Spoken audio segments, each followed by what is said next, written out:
Ladies and gentlemen, welcome to the 41st edition of Cedrus Knowledge Series. In the time marked by the COVID era, the initiative stands as a beacon of enlightenment for us. Each month, we strive to provide insights into different subjects, bridging the gap between the realm of finance and personal well being. Our esteemed guests include veterans from financial industries as well as experts from health and fitness. Before we commence, let us indulge into a brief video presentation by Cedrus Wealth Partners.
Dear viewers, it is with great pleasure and anticipation that I introduce you to our esteemed guest speaker for today's Cedrus Knowledge Series, Dr. Narayan Hegde. Welcome, sir. Dr. Hegde is a man of profound wisdom and remarkable achievements, serving as a managing trustee of Nisargopchar, also known as Nature Cure Ashram. Not only is Dr. Hegde a dedicated practitioner and advocate for naturopathy, but he is also a prolific writer. His book, Mother Nature, stands as a testament to his passion for education and enlightening others about the wonders of the natural world. It was bestowed by the prestigious Best Book of Children in English by the NCERT, Government of India, in 1991. He has also been awarded by the Ministry of Ayush for his exemplary service in naturopathy. Let's take a moment to watch a short video and learn more about Dr. Hegde's remarkable journey and contribution.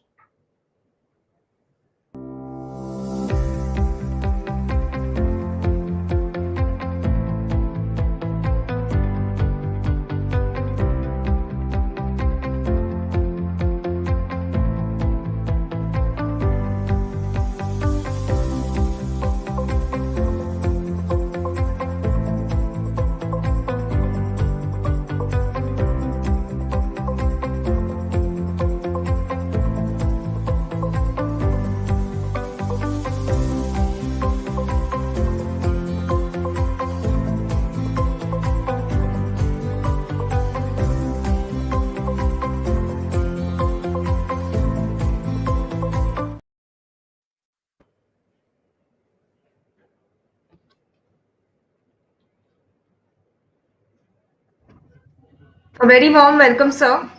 It's an Thank absolute you. it's an absolute honor today to have you with us. Angel was just mentioning in her introduction about the naturopathy and the ashram, and we've seen that today numerous ailments find resolution through naturopathy, and more people are realizing the importance of naturopathy and shifting from allopathy to this natural cure. Could you shed some light on this approach and what precisely does naturopathy entail, and also if you could give us some insights about the ashram? Thank you, Unnati. Naturopathy is a science, health science itself. It addresses the root causes of the problem, health problem. It has been long practice, and Mahatma Gandhi promoted naturopathy after experimenting himself. He felt that we must promote naturopathy because it's very reliable, affordable, and it is, it eradicates the disease rather than temporarily cures. So that's the reason why he started the Nature Cure Ashram in the year 1946 at a place called Uruli Kanchan, about 30 kilometers from Pune, where we have been associated with this ashram. And Gandhiji advocated that when a person is sick, he should be treated for body as well as mind, because human being consists of body and mind, of course, intellect, but most of the doctors, they treat the body. So sometimes when we get confidence, our power of healing is faster. So many times it is because of our mind, our body suffers. So naturopathy is a complete holistic therapy rather than allopathy. Hence, day by day, naturopathy is becoming popular. In nutshell, I can say naturopathy is like serving your or instruments, serving your car or mechanic machines. Our body has 300 plus organs, very precious, which cannot be replaced. So it is naturopathy means you rehow the whole organ and make the organ fresh. Ultimately, the healing process is natural.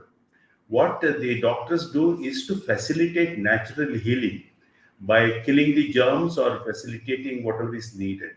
So finally, the healing has to be within the body, and naturopathy is the best science to facilitate healing than any other science.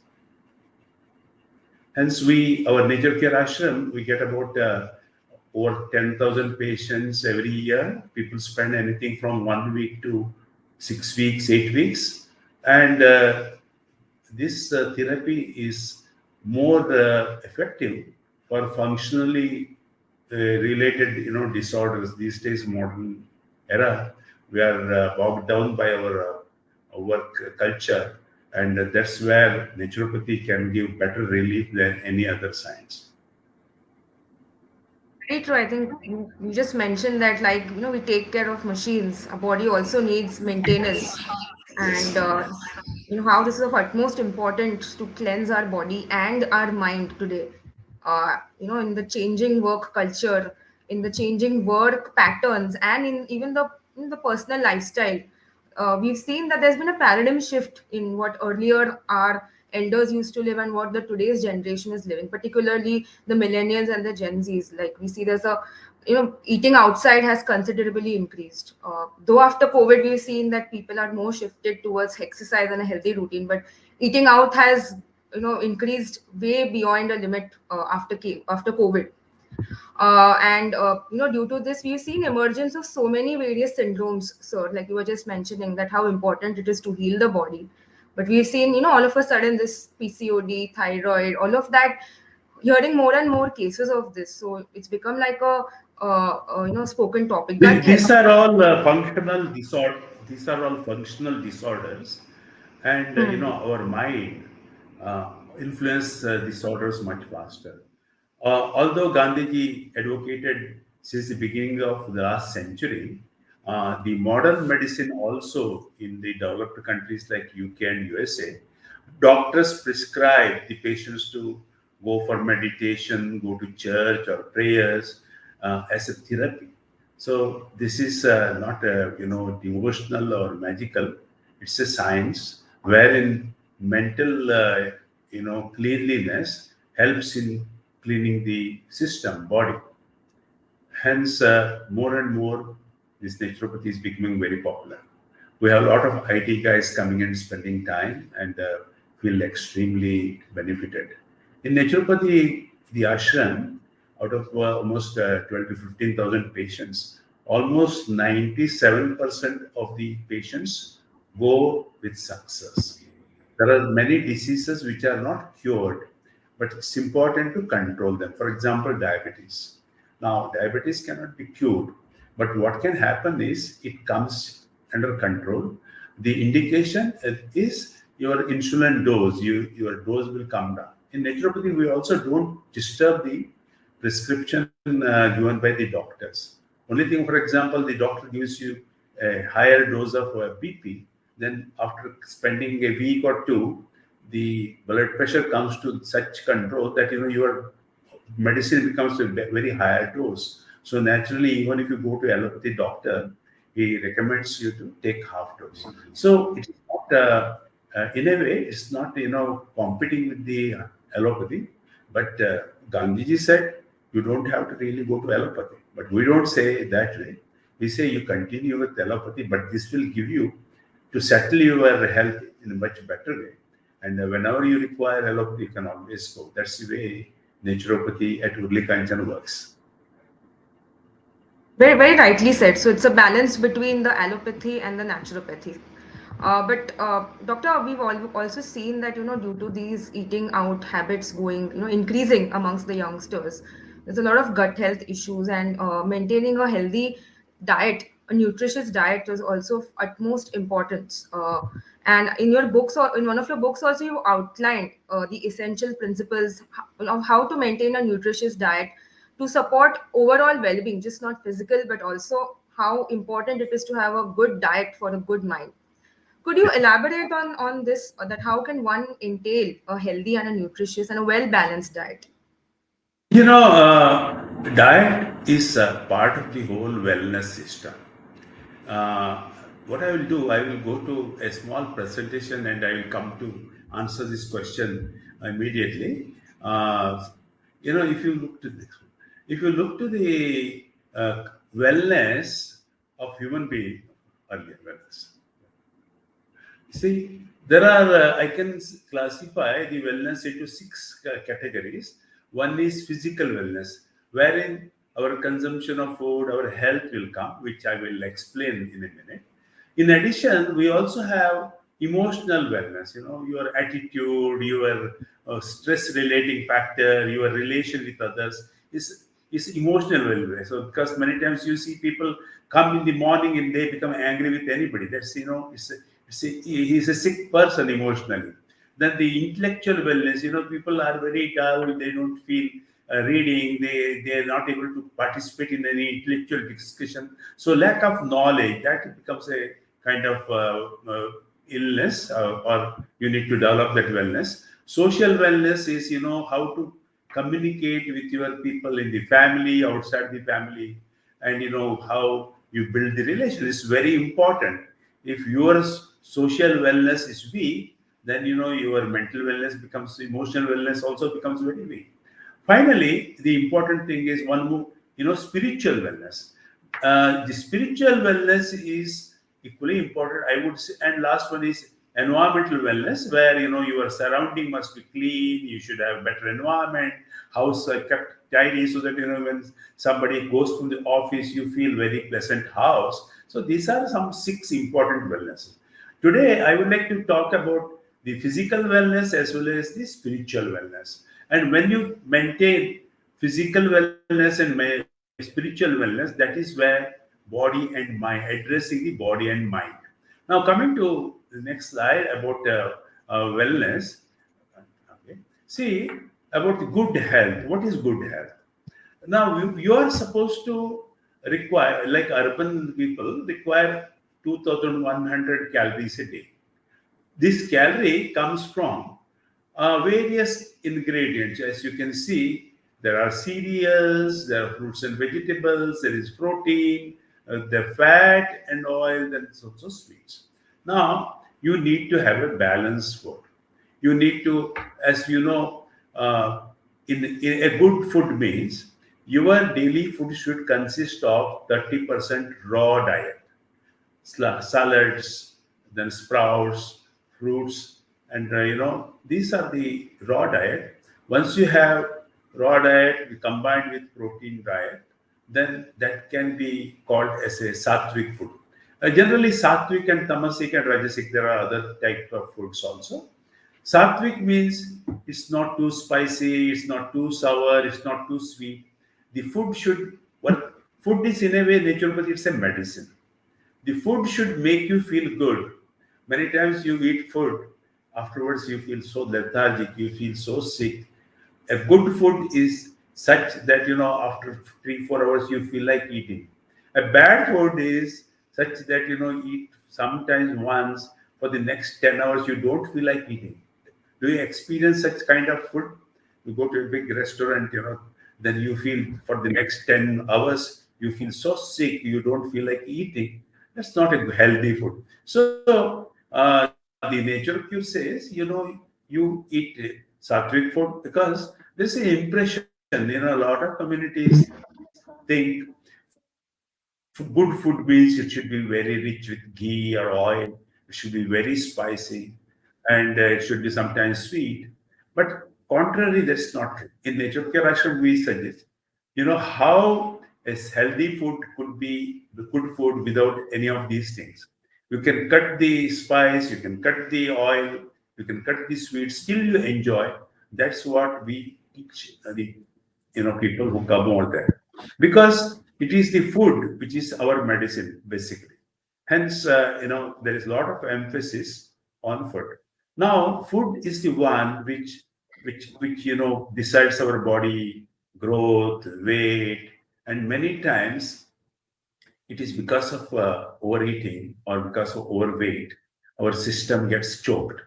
That's why you realize arthritis, blood pressure, digestive system disorders, and many other complications because of overeating. Now, in naturopathy, first thing what we do is to change the diet for some time at least, so that we decongest the system. It's like removing the choking. If you remember, in the pipeline there is a congestion. If somebody plumber comes and takes away all the kachra, the water starts flowing. Similarly, when we start little dieting, when we change our food habits, the muscles, our veins, blood vessels start working very fast, and that is where the natural process of healing takes place. So that's why the organs will start functioning. That's why food has direct relation with our complete health system. So, have I answered your question? And then we go to the next slide. Okay. So, see, when you come to food, uh, these days there is a term called superfoods. Superfoods are such, natural food which have very special component ingredients like vitamins, minerals, antioxidants, and so on, some alkaloids. They directly help you. For example, in case of grain like amaranth, flax seeds, they have all special ingredients, particularly antioxidants. Antioxidants are one which are important to remove our free radicals. When we are under stress, our body generates a lot of free radicals. They damage our system and trigger our system to generate diseases like cancer or other many other kidney failures. So antioxidants play a very important role in taking away all the free radicals and keep the system healthy. Similarly, minerals are required to work as catalysts for our process of releasing enzymes, hormones, which are important for running all the functions. You see, it's like our body with all the engines, they need to be put in right kind of ingredients to make the organs work fast.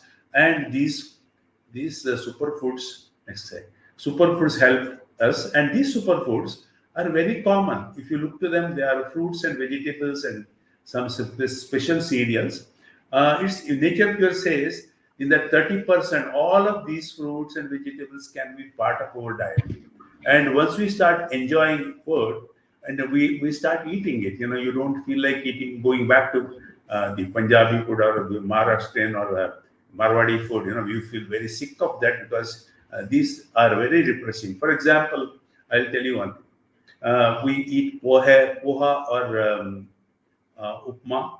If you mix some sprouts, sprouts of matki or moong, you mix with it, you feel so soothing, so healthy. You get the same benefit, but you will be cutting a lot of your carbohydrate and you are getting into sprout and protein. This is simple way we will be able to teach the persons who come to ashram for treatment. Next one, please. So coming to there are when you go to a dietitian, for example, they come with all the protein dabbas for us to eat one powder, so one spoon of that protein, this protein. Instead, all the proteins, all the minerals required, they are in our diet. For example, you can see important minerals and vitamins required: potassium, vitamin A, folic acid, fiber, vitamin C, magnesium. These are all important ingredients required. They are all available in our tropical fruits and vegetables. So we must learn to understand. There is a book, Superfoods. You can always look into that and see. There are every fruit has a function.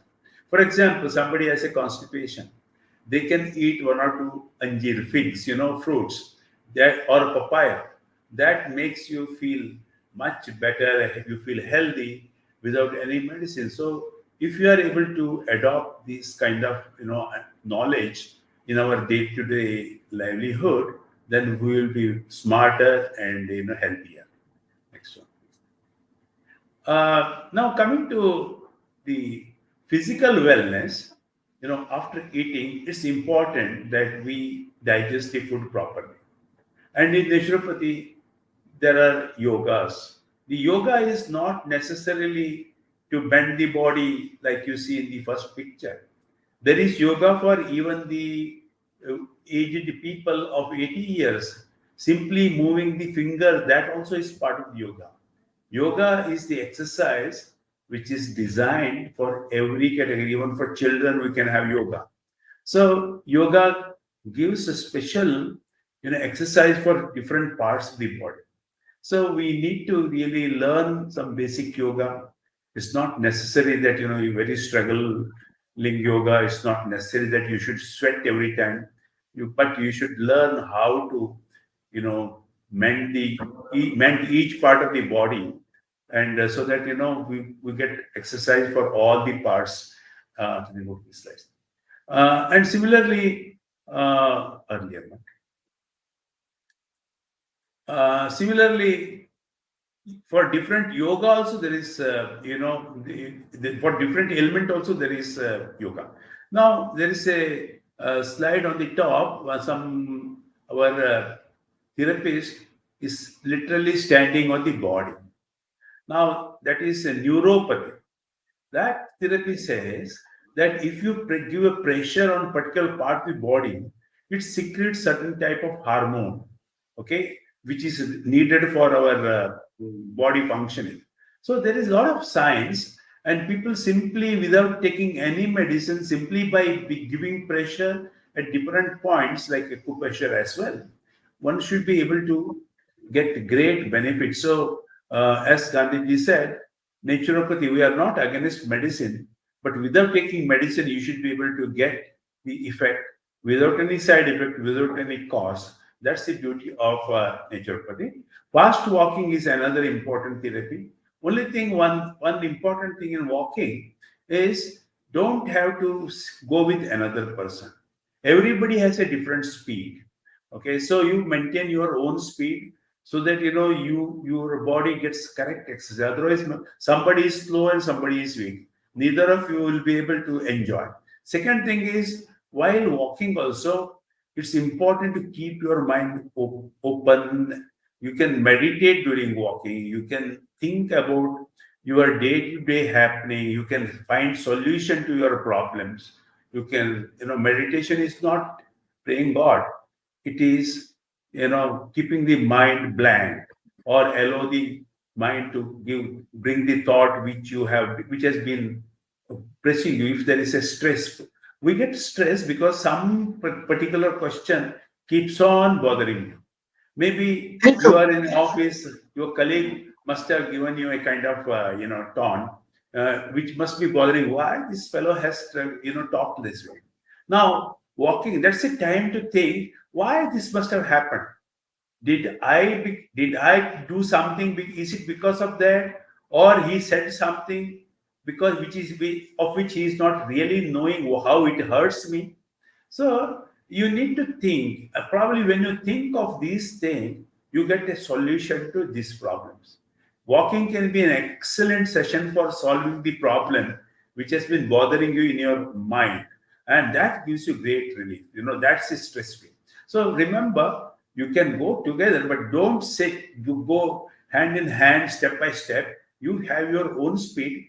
Don't talk unnecessarily, and think of problems. Otherwise, simply keep your mind open. Blank mind. Blank mind gives you a lot of wisdom. If you remember this meditation as a part of the walking also, all the saints, in every religious head, he became religious head because he got intuition while meditation. When you meditate, your mind is clean. All our Vedas, yogas, or Upanishads, they are all written by saints. They did not write. They meditated. In the process of meditation, they started pronouncing these verses that become Veda. So this is such a powerful, technique of meditation. If you maintain, you are a very strong person in the next few months and next few weeks. So finally, coming to the spiritual wellness, which is very understandable. Now, spirituality is what? It's nothing worshiping, because many times people get scared of God also. They think that, if I don't do this, God will punish. Nothing is there. For theoretical purpose, whether God is there or not, that's not important. What is important is understand the purpose of our life. This is philosophy. Spirituality is that you must know what is the meaning. Why have we taken birth? What are we supposed to do? And to focus on this, there is a kind of dharma, the righteous obligation. This, Sanatan dharma we talk. This dharma means when human beings were born, they developed a set of rules, because you are expected to behave in a different way with different people in a society. It is like dharma is like the rules of a game. Imagine, can you play any game without the rules? Not possible. You can't play, you can't win. Similarly, our life is governed by set of rules. That is called dharma, or righteous duties. Now, the spiritual wellness says that you need to respect it. You just can't ignore. I'll tell what are those righteous duties. And ultimately, we need to aim for self realization. What is the whole thing? Probably most of the people, particularly Hindus, even other religions, we say, I must see God. That is why we go prayer. They want to have darshan of God. Now, darshan of God in Hindu spirituality is self-realization. Once you understand what you are, then you see God within. That's why there is a term called Atma and Paramatma. Atma is our own soul. Paramatma is the super soul within our own. Now, coming back to our meaning, Purushartha. The philosophy, our spiritual scriptures say Purushartha means the goals of human life. Our religion, all the religions, all the scriptures say we have a goal. We have a goal to achieve. Now, this goal is very important. The spirituality says there are four important goals: dharma, artha, kama, and moksha.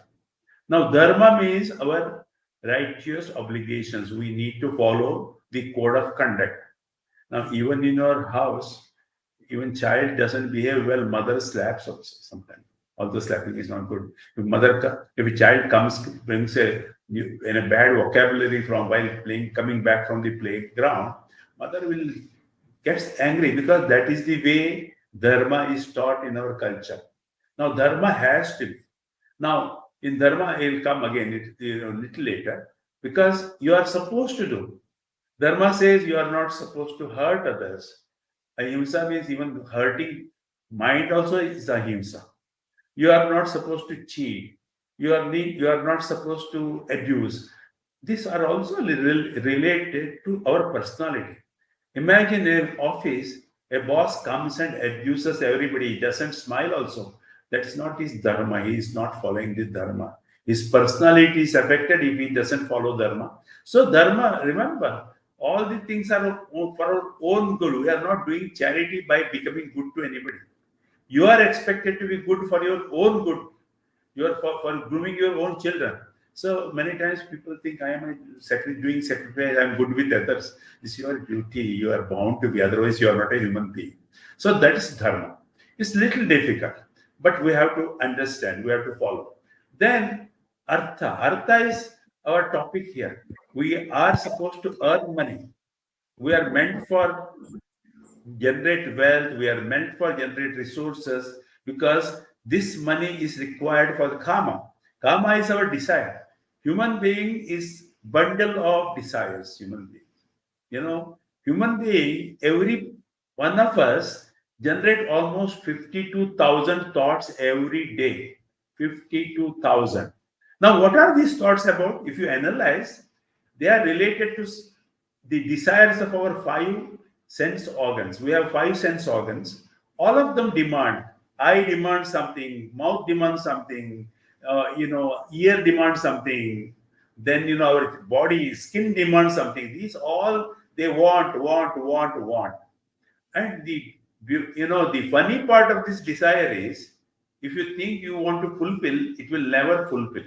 It again, like fire, when you put some ghee, it again burns faster, it requires more. Similarly, this desire is such a dirty thing. Once you go to one's five-star hotel, then child, you go to your children, again they want to go, they are not satisfied. So the our religious learning says these sense organs can never be satisfied. That is our biggest part of Purushartha. Our dharma is how do you control our desires. Now, this 52,000 thoughts are keep going to come. You can't, control the thoughts. Only thing what we can do is, out of these 52,000 thoughts which are written by our sense organs, you can do something different. Put something related to your charity, some self-development, selfless service. There are a lot of good things. For example, you are going to, when you are taking your child for a birthday to a five-star hotel. Instead of going to a five-star hotel, go to a three-star hotel, but also take one or two friends of your child.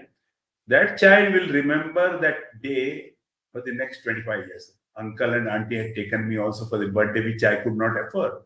That feeling, every time the child sees you, he gives you a smile, you feel something good, right? Do you feel good? Your child will forget you because he wants next day. But the other child remembers. You give a child who comes to you, your servant maid's child something, they remember, they come and tell you, madam, what a good thing. That is something, good thought. Now, out of 52,000, 1 or 2,000 thoughts of that kind also come, then they don't create any pressure. So our aim should be replace these 32, 52,000 thoughts of sense organ desire written with something good, other thoughts, something, so that your demands keep on coming. So that is how the money has to be spent. We need money for our desires. So once you control your desire, once you come down, then your demand for money also comes down. Now there is. Do you agree, Unnati? Money, you require money for Absolutely. everything. You require money for Absolutely, sir. everything, but you don't have any desire. For example, when somebody becomes 80 years old, doctor says you are not supposed to eat so many things. His grocery bill from 1 lakh comes down to 10,000. What can you do? We can't eat. So money becomes. Somebody was telling me today that government is aiming to give free treatment, medical treatment for the people, all the senior people. Now 70, after 70, if somebody say, government says that persons who are ailing from any ailment, they don't have to spend, government takes care. The big burden of saving money doesn't require, we don't require money, because this is the many times people want to keep money because unexpected health reasons, they cannot. So similarly, our requirement goes down moment our thinking, our desires come down. And finally, the fourth one is moksha. Moksha is the very important thing which is related to our goal and our desire, all our illusion, our requirement. Now, moksha in Hindu Sanatan Dharma, moksha says that you exhaust all your desires so that you feel that everything is done. Now, for example, at the age of 70, 60, 70, going to a picnic in the evening, we don't feel like going because it's all done. These desires of children, youngsters would like to go eat ice cream. But after learning something, I will feel very happy to meditate. I will be happy to read something. Then the self-realization stage comes. Uh, that there is something called three yogas: karma yoga, bhakti yoga, and dhyana yoga. Karma yoga says that anything you do selfless service, that is karma yoga. For example, today I am giving a talk without any gain for me. That can be part of the karma yoga because I want to share some knowledge about nature of Cultivating, because I don't gain anything out of it. But I expect some of our listeners get some benefit so that they get into that direction. This is karma yoga. Or you take the servant maid's child also with you. That's karma yoga because we don't expect our servant maid or subordinate to return back that gift. So that is karma yoga. Now, if you keep on doing it, you realize that this is the real life. More help you give, you become more useful to the society. Then realize this is the thing. I would rather spend more on time on this, more my resources on the society, than spending on my own. There is a saying: whatever is given is yours, whatever is kept is for others. What's the meaning of it? You give something to the society or anybody, that person who gets benefit out of our donation always recognizes you as a person that is yours. Whatever you have kept as a wealth, after the demise, if the government does not act further, the person who receives, he says, "Oh, hey, old man, he did not give when I wanted. What's the use of this money?" So that you don't get benefit out of out of it what you have saved. So once you start developing this selfless service, then our desires go away. Then gnana karma yoga is working. Then bhakti yoga is that whatever you do, that selfless service, we must do with passion and devotion. Otherwise, what happens is some big rich man comes and throws all the donations, like this, throwing away. Then he is very arrogant. The recipient is also not very happy. The giver is, thinks he is doing good job, but he is it's not graceful. So that kind of yoga donation has not respected. Gnana yoga is something is whatever you do, you must do with more skills, more devotion. So Gnana yoga keeps on helping you to perfect your karma yoga. So once you do this, as you pursue, your mind becomes very stable. You don't feel like demanding too many things. Then you start meditating. Then the meditation gives you a feeling that I am able to see God within me. I don't require, if God comes and asks you, what do you need? I say, I don't need anything. That is the ultimate thing. And that's what the philosophy says. Next one. So this is how these four yogas say. And as I said, rules of human living is one must have the code of conduct, and without the code of conduct, it's impossible. So we must respect. Next one, please. We must respect these righteous duties. And when you talk of righteous respect, every religion has the righteous duties. Now, Sanatan Dharma says it's all known to us. I will not tell. One must be dignified. One should not be possessing too many things. One should be. One should not ahimsa. One should not lie. One should not hurt others. These are 10 important points. If you can see, these are all disciplines generally our parents would have inculcated in us. If not, we must respect that. We must really respect. This will also give you respect of others' freedom. Mahatma Gandhi, he had coined 11 vows when he started Satyagraha, Sarvodaya. Sarvodaya is bringing everybody upliftment of every social service. Gandhiji said that every social worker who is involved in Sarvodaya movement should adopt these 11 qualities, because one should not be hypocritic. One should be true to yourself, so that you are able to commit for the cause. You are able to deliver these services, and you are trusted by everybody. I think this holds good for everybody, whether you are in the business, whether in the trade, anywhere. Your trustworthiness based on your values, how much respect you give for your righteous duty. That's the basis of our personality. Same is the case with Christianity. You take it to Muslim, any religion, it's the same thing. So one must understand that there is no shortcut to follow our moral duties. One must be very rigorous and religious in following these responsibilities as of our Very obligation. Yeah, very rightly said, sir. I mean, the way you've given us the importance of just not having a healthy, having a healthy physical body, but a healthy mind is also so important to attain stability, have control over the desires. In your book, you rightly mentioned about the vasanas. And doing good deeds will help us to gain more control over these vasanas. And this This all Vasana. comes. Yes, Yeah. sorry, tell me.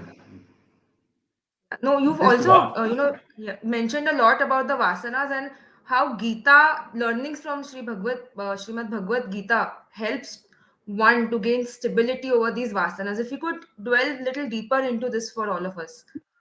Vasana is a very, very important thing in Indian Hindu philosophy. Vasana is desire. Okay. Now it's related to a desire. Now, when somebody uh, goes beyond our normal life, for example, we do so many things. We are victims of our five sense organs. Somebody likes to listen to music, maybe pop music or classical music. Somebody likes to eat and enjoy food. Somebody, likes to do something else. Now, that, once everybody has to do it. But what is important in philosophically is, don't keep on lingering. Your desire should not be persistent. You should not be lingering on that particular thing. Then that becomes your vasana. Okay. Now that vasana, when you that keeps on building our desire, and the philosophy say, our religious scripts say, that you spend most of your time, and many times these vasanas, if you don't improve your mind, you can exhaust your vasanas.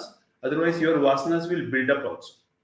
Now, for example, as a musician, he learns, listens, but he has no desire. He is a passion. Then that vasana gets exhausted.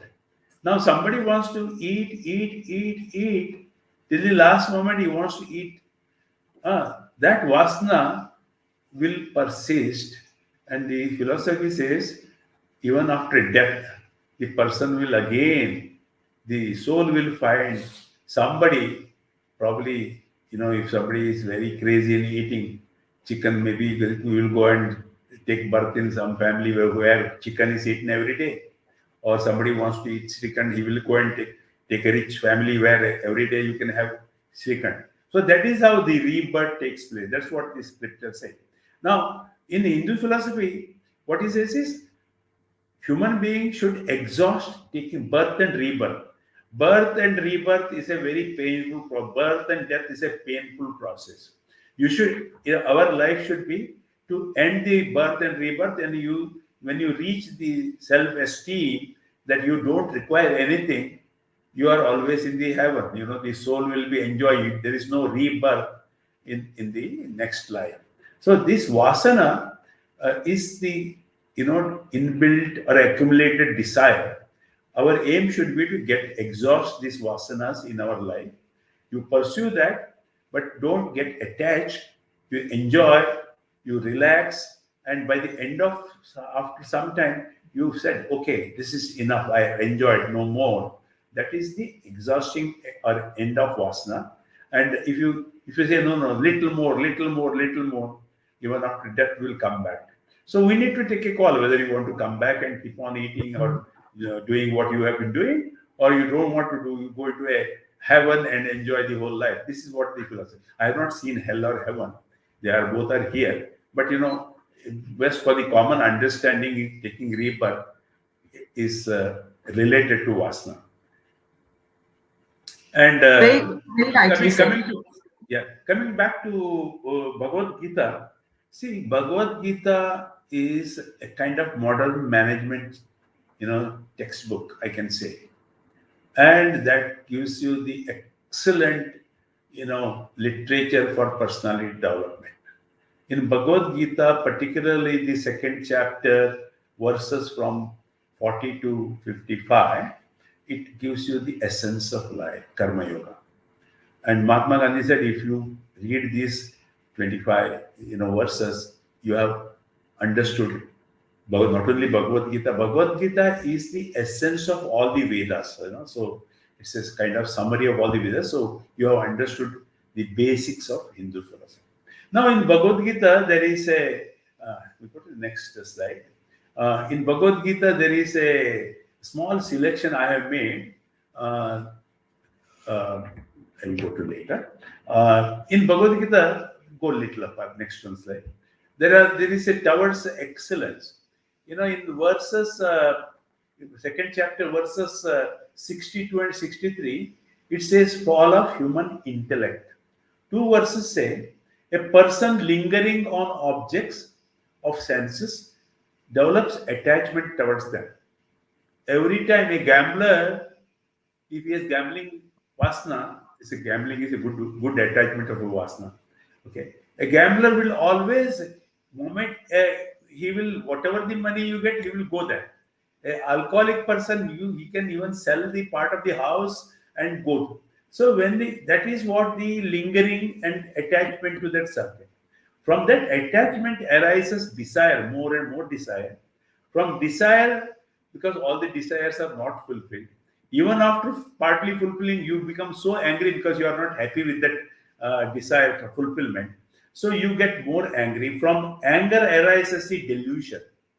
From delusion, your memory gets confused. You become, when somebody is angry, he loses the intellect. He becomes like inhuman. He can make himself a very odd, ugly scene in the office or in the road.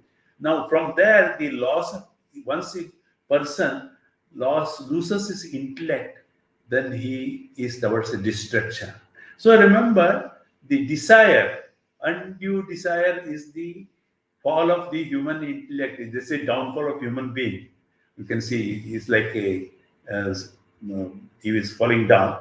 The ladder for next two verses, 64 and 65 say the ladder of human rise.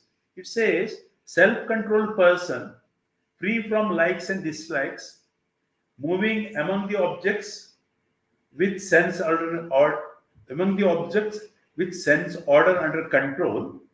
His mind is quiet, calm.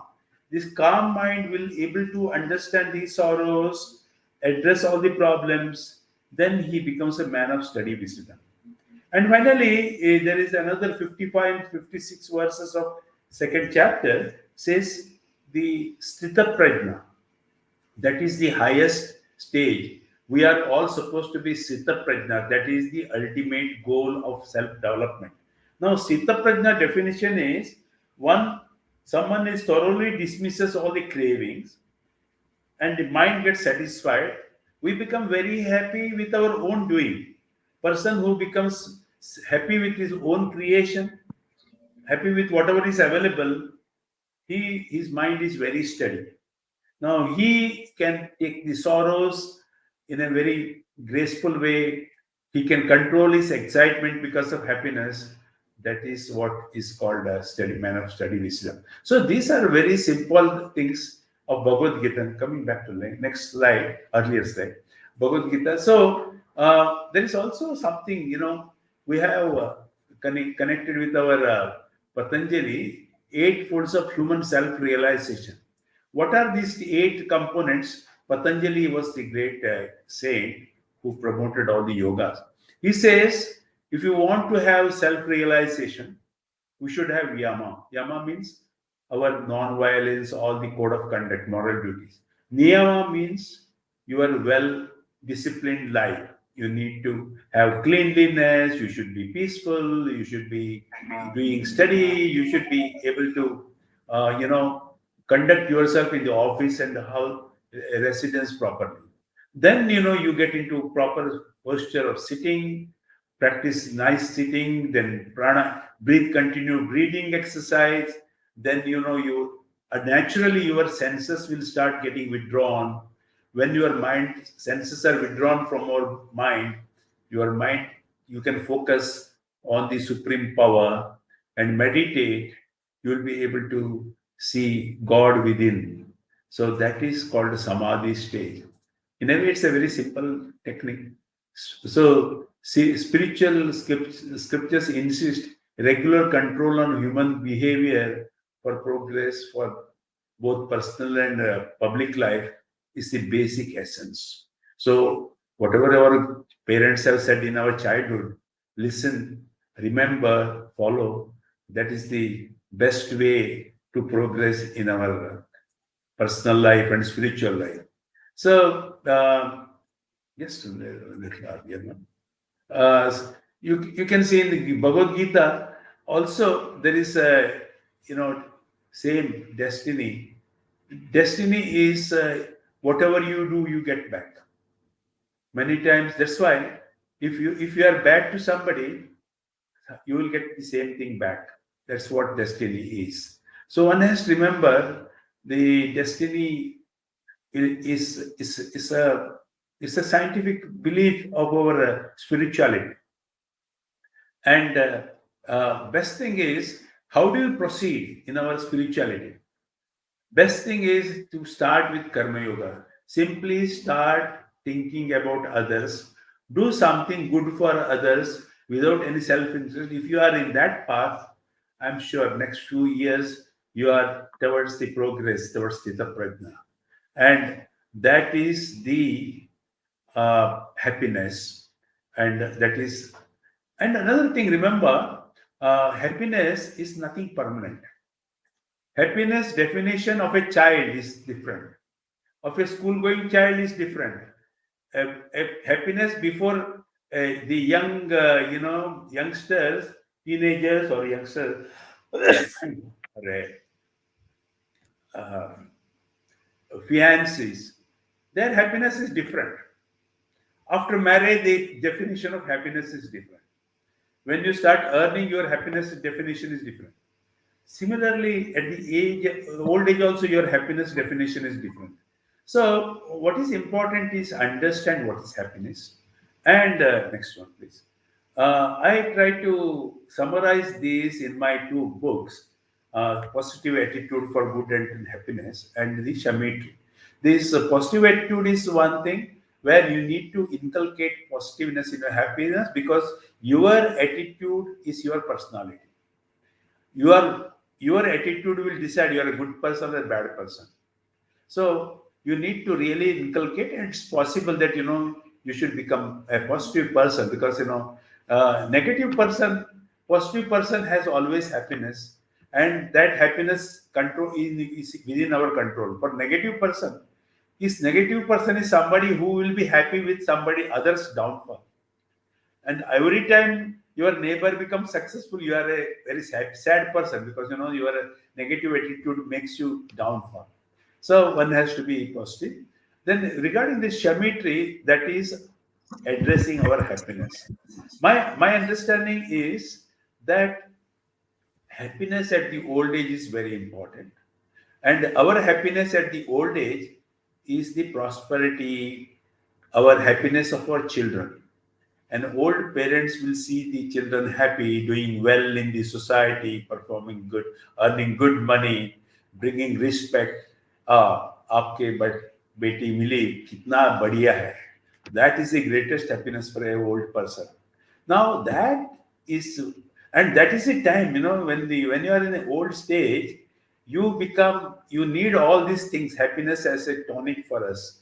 Because when you are young, we can always maneuver all the difficulties. When in old age, you can do very little. You can only observe. You can understand, hear from many.